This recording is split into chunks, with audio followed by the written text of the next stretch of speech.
المال والاولاد فتنہ فاحذروہم۔ سورۃ الانفال، تفسیر ابن کثیر۔ الحمد للہ رب العالمین والصلاة والسلام علی اشرف الانبیاء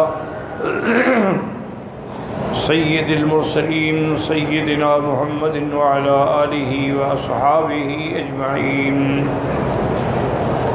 اللہم صل علی سیدنا محمد وعلی آل سیدنا محمد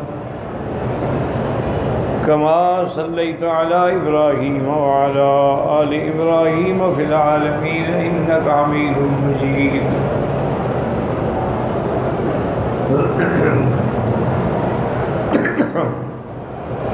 اعوذ باللہ من الشیطان الرجیم، بسم اللہ الرحمن الرحیم۔ یا ایہا الذین آمنوا لا تخونوا اللہ والرسول وتخونوا اماناتکم وانتم تعلمون، واعلموا انما اموالکم واولادکم فتنہ وان اللہ عندہ اجر عظیم۔ قال المؤلف المفسر رحمہ اللہ تعالی ادام النفع بعلومہ وعلومکم فی الدارین آمین الی ان قال وتخونوا اماناتکم الامانۃ والاعقال التي ائتمن اللہ علیہ العباد یعنی الفریضہ۔ اللہ نے حکم فرمایا کہ امانت میں خیانت نہ کرو۔ ایک تو امانت میں خیانت کا معنی ہوتا ہے کسی نے کوئی چیز امانت رکھی، آپ نے خیانت کی۔ ایک یہ بھی خیانت ہے کہ اللہ نے جو ہم پر فرائض مقرر کیے ہیں آدمی ان کو ادا نہ کرے، یا ادا کرنے کے اندر بھی حقوق اور ارکان اور شروط کی رعایت نہ کرے، تو یہ بھی خیانت ہے۔ تو اسی پہ مفسر رحمۃ اللہ علیہ فرماتے ہیں کہ امانت سے مراد وہ اعمال ہیں جو اللہ نے بندوں پر فرض فرمائے ہیں، گویا اللہ کی امانت ہے۔ لا تخونوا ای لا تنقصوها، اللہ کے وہ فرائض جو ہیں ان کو نقص پیدا نہ کرو۔ کیا معنی ہے کہ نماز تو پڑھ رہا ہے لیکن ٹکرے مار رہا، نہ سجود کامل ہے، نہ رکوع کامل ہے، نہ قیام کامل ہے، تو یہ بھی خیانت ہے کہ اللہ تبارک و تعالیٰ کی نماز کو ان کے حقوق، ان کے شروط، ان کے ارکان کے مطابق ادا کرنا چاہیے۔ حتیٰ کہ ایک حدیث مبارک میں ہے کہ حضور صلی اللہ علیہ وسلم کی خدمت میں ایک صحابی نے آ کے سلام کیے، تو وہ نماز پڑھ کے آیا، سلام کیا، آپ نے فرمایا ارجع فصلی فإنک لم تصلی، واپس جاؤ دوبارہ نماز پڑھو، تمہاری نماز نہیں ہوئی۔ وہ عربی تھا، دیہات میں رہنے والا دیہاتی آدمی تھا، اس نے دوبارہ جا کے نماز پڑھی، پھر حاضر ہوا، ارجع فصلی فإنک لم تصلی، تمہاری نماز نہیں ہوئی، پھر پڑھو۔ اس نے پھر پڑھی، یعنی 3 دفعہ حضور نے فرمایا تمہاری نماز ارجع فإنک لم تصلی، گویا کہ تم نے نماز پڑھی ہی نہیں۔ تو چوتھی دفعہ پہ اس نے عرض کیا کہ یا رسول اللہ میں تو اسی طرح جانتا ہوں، تو میں جتنی دفعہ بھی پڑھوں گا ایسے ہی پڑھوں گا۔ تو آپ نے فرمایا کہ نہیں، ایسے نہ کیا کرو، بلکہ ہر جیسے کہ اب تم رکوع میں جا رہے ہو تو رکوع اتنی حتیٰ تطمئن راکعا، بالکل تمہارا اطمینان ہو کہ میں رکوع میں ہوں، اور بالکل پشت تمہاری سیدھی ہو، اور تم اللہ تبارک و تعالیٰ کی تسبیح بیان کرو، سبحان ربی العظیم، اور ایک ایک حرف پہ نظر ہو کہ سبحان ربی العظیم، سبحان ربی، یہ نہیں کہ پتہ میں کیا کہہ رہا ہوں، یہ تو نماز نہیں ہوتی۔ فرمایا اگر پھر رکوع سے اٹھو تو پھر کھڑے ہو جاؤ، اگر اکیلے ہو تو سمع اللہ لمن حمدہ، ربنا لک الحمد حمدا کثیرا طیبا مبارکا کما یحب ربنا ویرضا. پھر رکو سجدے میں جاؤ. یہ جو تم اللہ اکبر اللہ اکبر اللہ اکبر نماز نہیں ہوتی. تو اس لیے اب خود آپ اندازہ فرما لیں کہ ہم جتنی نمازیں پڑھ رہے ہیں کیا وہ صحیح معنی میں نماز ہیں؟ اچھا، خدا کی قدرت یہ ہے کہ دنیا کا معاملہ ہو تو آدمی کہتا ہے کہ میں اس کو زیادہ سے زیادہ بہتر انداز میں کروں. گھر بنانا ہو، کوئی آفس بنانا ہو، کوئی کتاب لکھنی ہو، اس میں کوشش کرے گا کہ بالکل ہر لحاظ سے مکمل ہو، دیکھنے والا کوئی اعتراض نہ کر سکے. لیکن دین کے اندر کوئی فکر نہیں کہ یہ مکمل ہو. اور سارے قرآن پاک کا مطالعہ کریں آپ، کسی جگہ اللہ نے یہ نہیں فرمایا کہ صلو نماز پڑھو، کسی جگہ بلکہ جہاں بھی فرمایا اقیموا الصلاۃ، نماز قائم کرو. اسی طرح فرمایا مومن جو ہے یقیمون الصلاۃ، نماز قائم کرتے. فرمایا مقیمی الصلاۃ، اقیم الصلاۃ. تو یہ سب جگہ حکم ہے کہ قائم کرو. قائم کرو کیا معنی؟ قائم کرنے کا معنی یہ ہوتا ہے کہ نماز کو اس کے شروط اور ارکان کے مطابق ادا کرو اور وقت میں ادا کرو. اگر کسی آدمی نے مثلا سورج غروب ہو رہا ہے نماز پڑھنی تو نہیں ہوگی. اب حالانکہ نماز تو اس نے پڑھی ہے. طلوع شمس ہو رہا ہے اور نماز پڑھی تو نہیں ہوگی کیونکہ وقت نہیں ہے. اگر اس نے فجر کے بعد فوراً ظہر پڑھ لی نماز نہیں ہوگی. ان الصلاۃ کانت علی المؤمنین کتابا موقوتا، کہ تعیین ہے، اوقات مقرر ہیں. اور یہ نماز کے اوقات اتنے اہم ہیں کہ جبریل علیہ السلام خود آسمانوں سے اترے اور حضور کے امام بن کے انہوں نے آپ کو 10 نمازیں پڑھائیں. 5 نمازیں اول وقت میں پڑھائیں اور 5 نمازیں آخر وقت میں پڑھائیں. جیسے کہ یہاں عرب میں یہ ہر نماز اول وقت میں پڑھتے ہیں، اور ہمارے ملکوں میں احناف جو ہیں وہ ہر نماز آخر وقت میں پڑھتے ہیں. تو یہ اول بھی ثابت ہے، آخر بھی ثابت ہے، اور درمیان میں بھی وہی وقت ہوتا ہے نماز کا. دونوں حدیثوں میں موجود ہے، کسی پر اعتراض کرنے کی ضرورت نہیں ہے. تو یعنی نماز اتنی اہم ہے کہ ویسے جبریل بتا دیتے کہ نہیں، نماز پڑھ کے دکھلائی.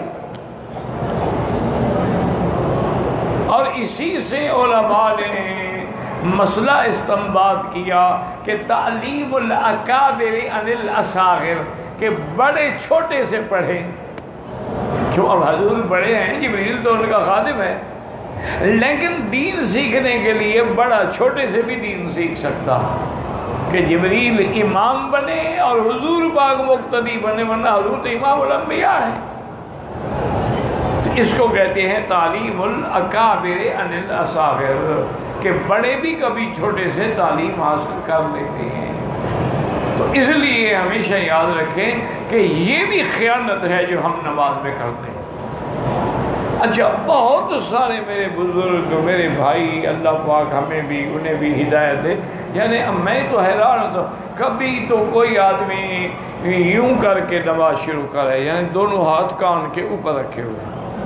اچھا، کبھی کانوں کو پکڑا ہوا ہے، کبھی کانوں سے یوں ہاتھ لگائے ہوئے ہیں.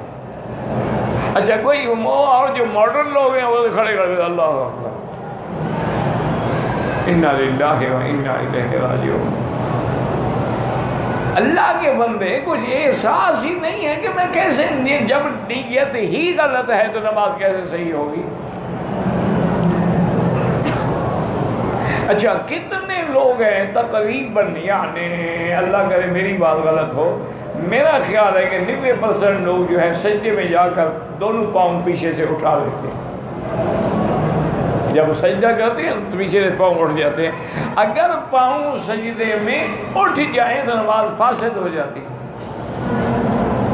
کیونکہ حضور کی حدیث ہے کہ یسجد علی سبعۃ اعضاء، 7 اعضاء ہیں جس میں تم نے سجدہ کرنا ہے۔ وہ 7 اعضاء کون سے ہیں کہ تمہارے 2 گھٹنے ہیں، اسی طرح 2 پاؤں ہیں، 2 ہاتھ ہیں، 6 ہو گئے، 1 چہرہ ہے۔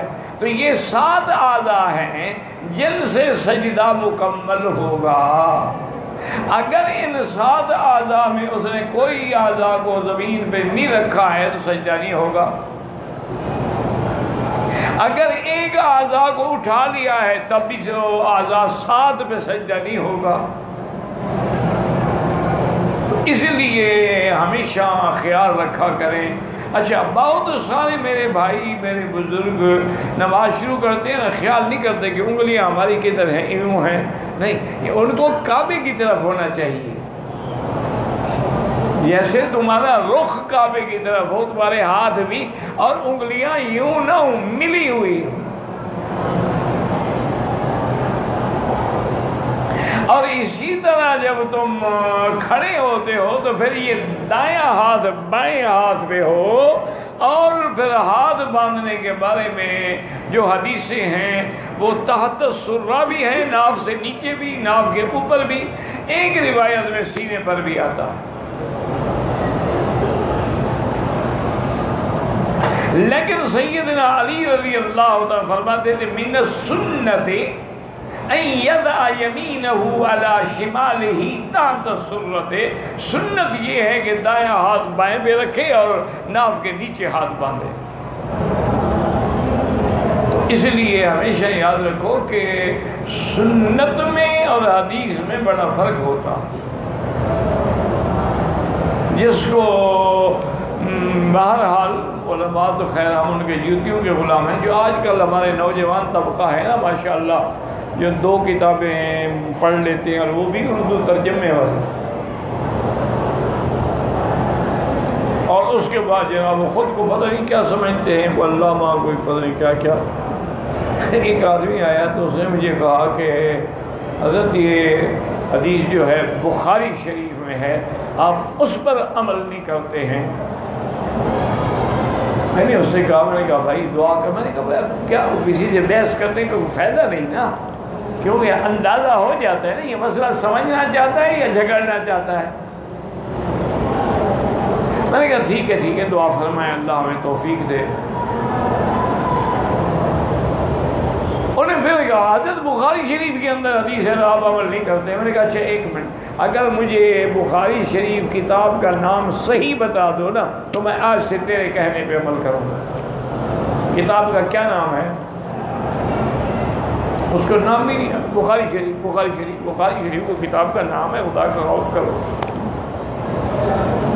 وہ تو امام صاحب چونکہ بخارا کے رہنے والے تھے، وہی پیدا ہوئے تو نسبت ہو گئی بخارا کی طرف، جیسے مکے والوں کی نسبت ہو گئی مکی کی طرف، مدینے والوں کی ہو گئی مدینے کی طرف، یمن والوں کی ہو گئی یمانی کی طرف۔ تو یہ تو ایک نسبت تھی کہ بخارا کی طرف آپ کی نسبت ہے کیونکہ آپ پیدا وہاں ہوئے ہیں۔ ابو عبداللہ محمد ابن اسماعیل البخاری ان کا نام ہے۔ ہمارے یہاں کے بھائی جو ہیں ان میں 80% ان کا نام بھی نہیں جانتے، بس امام بخاری۔ بھئی اللہ کے بندے، ان کا نام امام بخاری تو ہے نہیں، نہ کتاب کا نام بخاری ہے، کتاب کا الجامع الصحیح ہے۔ امام صاحب کا نام ابو عبداللہ محمد ابن اسماعیل البخاری ہے۔ بخاری تو نسبت ہے۔ اور آپ حیران ہوں گے کہ امام بخاری جہاں پیدا ہوئے اور پھر خلتنک میں آپ دفن ہوئے، اللہ ان کی قبر پہ کروڑوں رحمتیں فرمائے، عظیم محدث تھے، امیر المؤمنین فی الحدیث، بادشاہ تھا حدیث۔ اور اللہ نے ایسا حافظہ ان کو دیا تھا نا کہ ایک دفعہ پڑھ لیا بس وہ یاد ہو جائے۔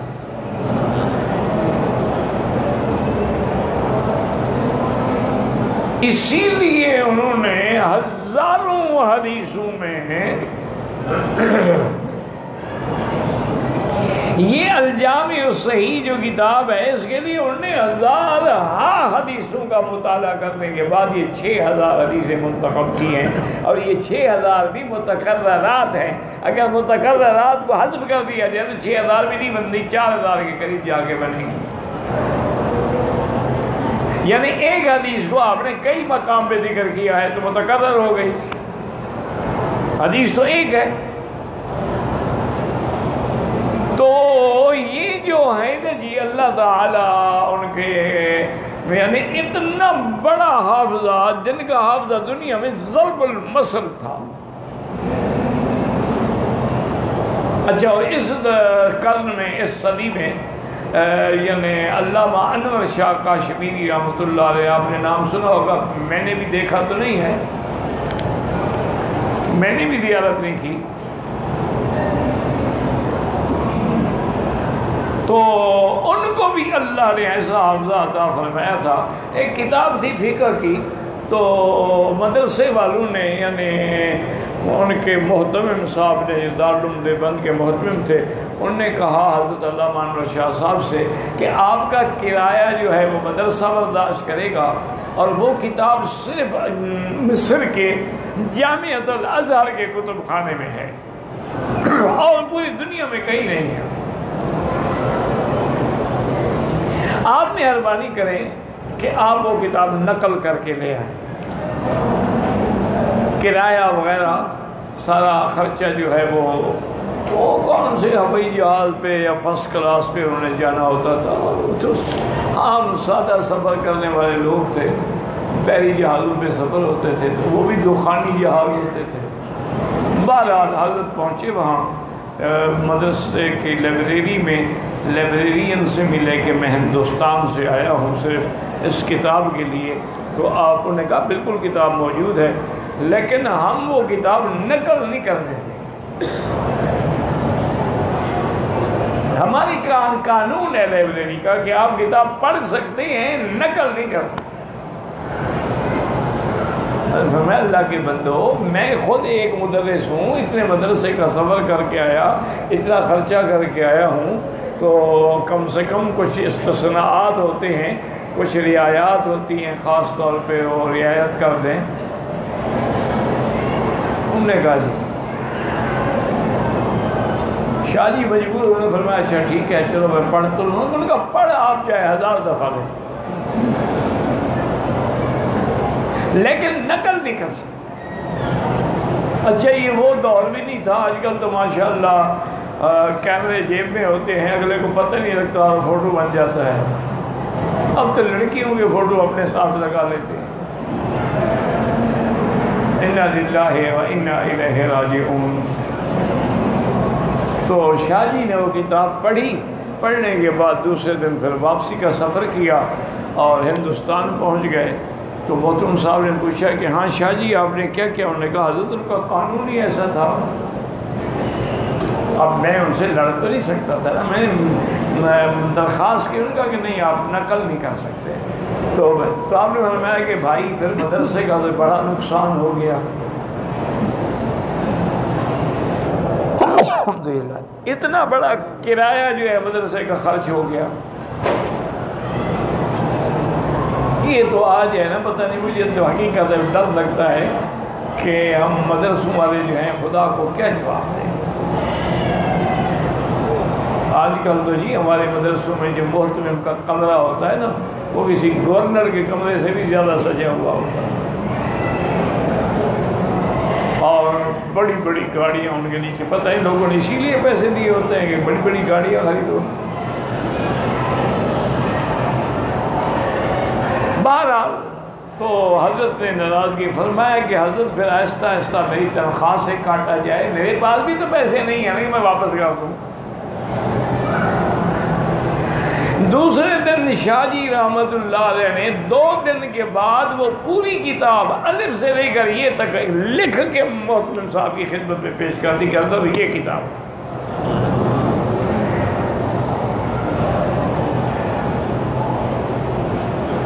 حضرت حیران ہوئے، اور انہوں نے پھر اس کا ایک اور نسخہ بنا کے پھر ڈاک کے ذریعے جامعۃ الازہر کو بھیجا کہ بھائی اتنا تو مہربانی کرو تم نے تو نقل نہ کرنے دی، ہم نے جیسے کیسے حاصل کر لی، اس کتاب کے ساتھ اس کو ملا کر پڑھتے، یہ تو دیکھ لو کوئی غلطی ہو تو اس کی تو اصلاح کر دو۔ تو انہوں نے وہ کتاب پڑھی اور اس کے بعد نے کہا کہ اس میں کوئی غلطی نہیں ہے، اور امام بخاری کے بعد اگر ہم نے کسی کا حافظہ دیکھا ہے تو انور شاہ کاشمیری کہ جس کو پوری کتاب یاد ہو جائے۔ اللہ اکبر۔ ہمارے بھی علاقے کے استاد تھے، ان کی بھی میں نے زیارت نہیں کی، بدقسمتی ہے اور کیا ہے۔ حضرت مولانا غلام رسول صاحب تھے، رنگ بھی کالا تھا، استاد کالے کے نام سے مشہور تھے۔ شہر سلطان کے آگے ایک علاقہ ہے، وہاں کے رہنے والے تھے، تو سب وہ یہی کہتے تھے استاد کالا، استاد مولانا غلام رسول صاحب کالا۔ ویسے رنگ بھی کہتے ہیں کالا تھا حضرت کا رحمت اللہ علیہ۔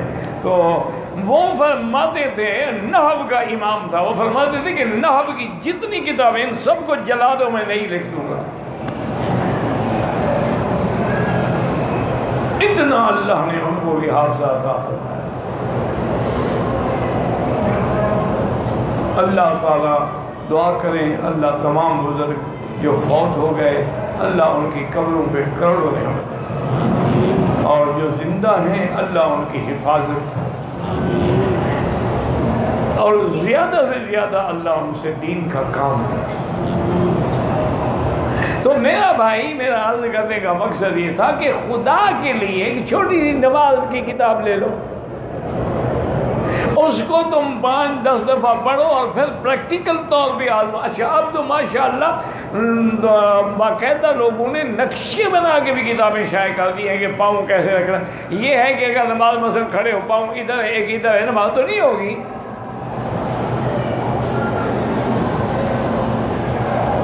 اچھا بہت سارے بھائی میرے سجدہ کرتے ہیں تو یوں ہاتھ رکھ کے سجدہ کرتے ہیں، تو نماز تو نہیں ہوتی۔ اچھا اگر تشہد میں بیٹھے ہو اور تمہارے ہاتھ لٹک رہے ہیں تو نماز تو مکروہ ہو گئی۔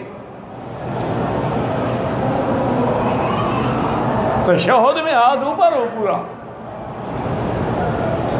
اور انگلیاں ملی ہوئی ہوں، رکوع میں انگلیاں کھلی ہوں تاکہ گھٹنے پکڑ کے کھڑے ہو سکو، اور الحمدللہ ثم الحمدللہ کتابیں موجود ہیں، نقشے موجود ہیں، باقاعدہ پاؤں بنے ہوئے ہیں کہ کیسے پاؤں رکھنا ہے۔ اچھا یہاں میں نے کعبہ شریف میں ایک نہیں ہزاروں کو دیکھا ہوگا کہ کعبہ یوں ہے اور وہ یہ نماز یوں پڑھ رہا ہے۔ اللہ کے بندے کعبہ سامنے ہو تو عین کعبے میں آدمی کا ہونا شرط ہے، باہر ہو تو جہت کافی ہے، لیکن اگر کعبہ سامنے ہے پھر آپ ایسے کھڑے ہوں کہ آپ کا پورا بدن کعبے کے اندر آئے، اسی لیے تو یہاں صفیں گول بنتی ہیں، لیکن نہیں ایسے کھڑے ہوئے وہی کعبہ ادھر ہے تم ایسے کھڑے ہو۔ اچھا حالانکہ آپ حرم کے باہر یا اندر دیکھ لیں، اللہ حکومت کو جزائے خیر عطا فرمائے کہ اتنی انہوں نے محنت کی ہے کہ یہ نیچے جو پتھر لگا ہے نا، ہر پتھر کا رخ جو ہے وہ کعبے کی طرف ہے۔ آپ پتھر پہ کھڑے ہو جائیں آپ کی نماز ٹھیک ہو جائے گی، لیکن کوئی دیکھے صحیح نا، کوئی دیکھے تو صحیح نا میں کس پتھر پہ کھڑا ہوں۔ تو یاد رکھیں کہ یہ بھی نماز میں خیانت ہے، روزے میں بھی خیانت، نماز میں بھی خیانت، زکوٰۃ میں بھی خیانت، کہ جو مال مویشی میں سے جو بالکل مریل بکری ہوئی وہی زکوٰۃ میں پکڑ کے دے دی، یہ بھی خیانت ہے۔ اسی طریقے سے ہر بات یعنی جو اللہ نے فرائض رکھے ہیں، فرض فرائض و شرع شرائع، اللہ نے فرائض مقرر کی ہے، شریعت مقرر کی ہے، اوامر ہیں، زواجر ہیں، نواہی ہیں، ان سب کا پورا پورا جب تک لحاظ نہیں کرو گے پھر خیانت ہے۔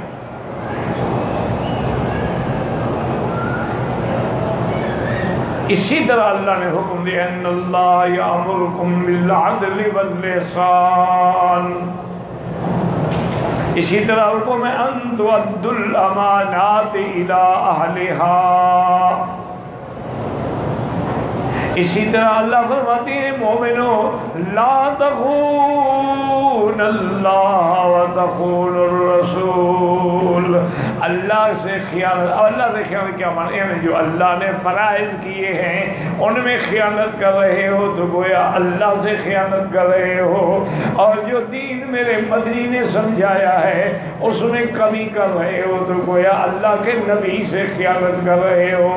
اسی طرح اگر احباب کے امانات ہیں ان میں بھی خیانت نہ کرو، مال میں بھی خیانت نہ کرو. اور علماء نے لکھا المجالس بالامانات، اگر ایک مجلس میں بیٹھے ہو چند دوست باتیں کر رہے ہو تو وہ بات مجلس کی باہر نہیں کر سکتے ہو، یہ بھی خیانت ہے جب تک وہ بندہ اجازت نہ دے.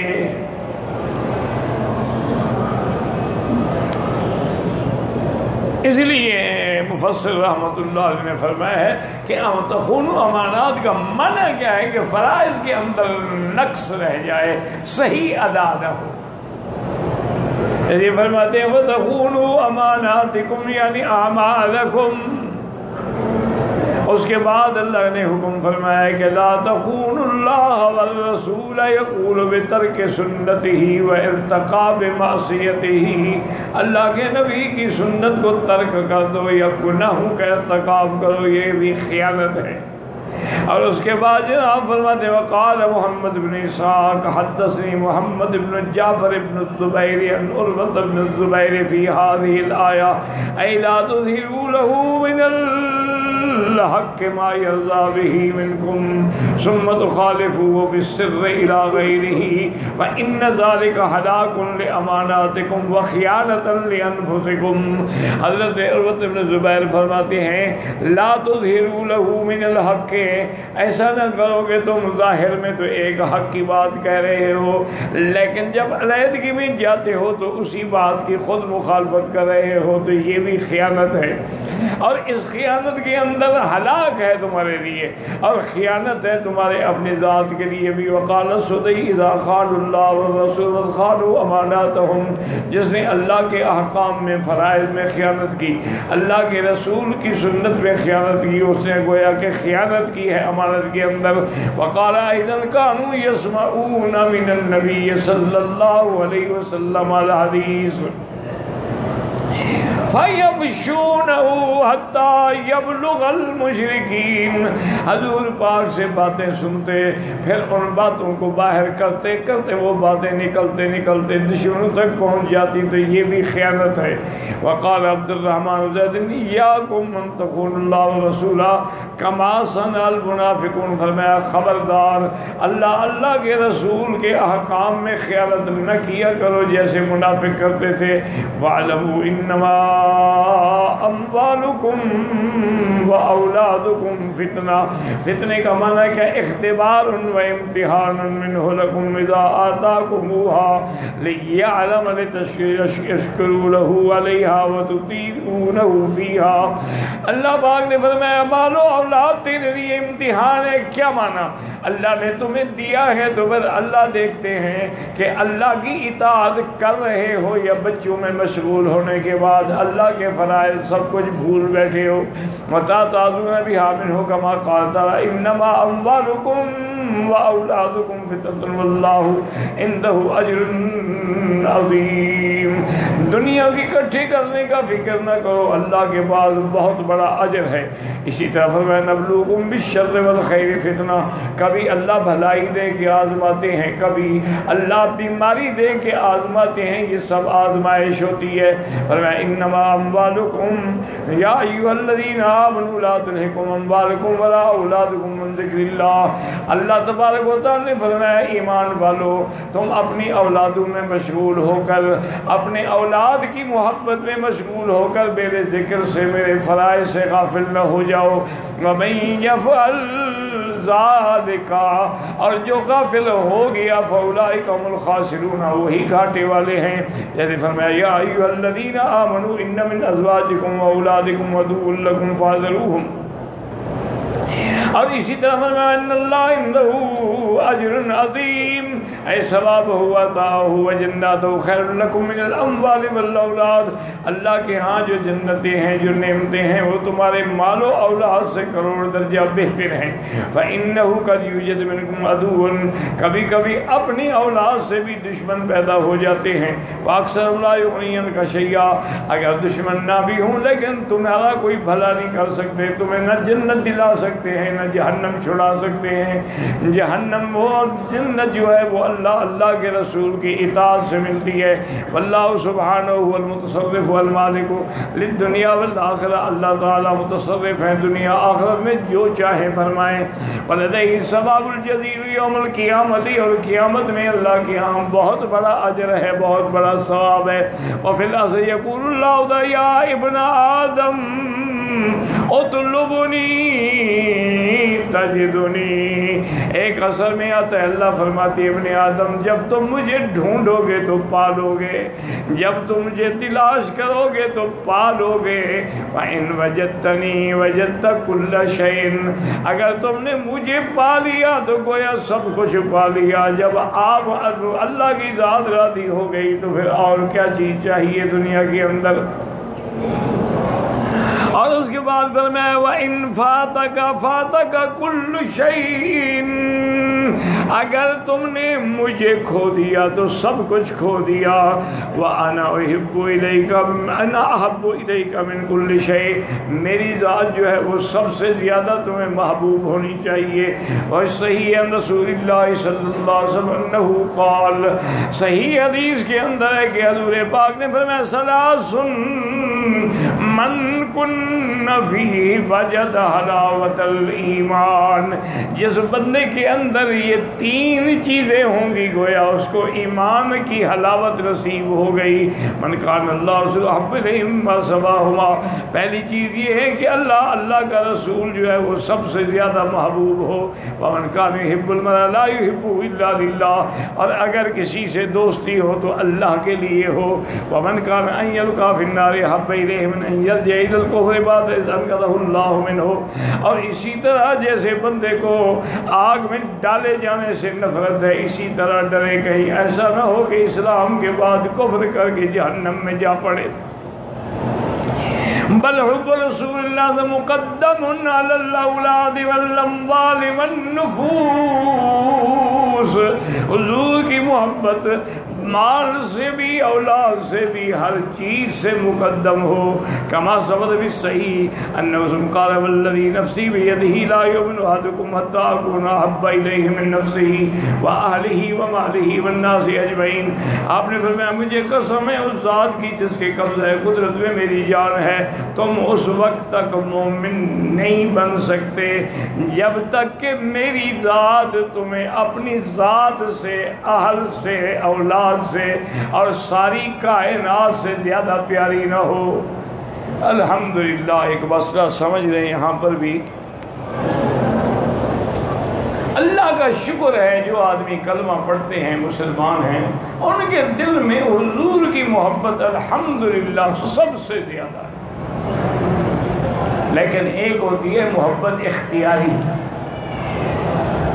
اور ایک ہوتی ہے محبت اضطراری۔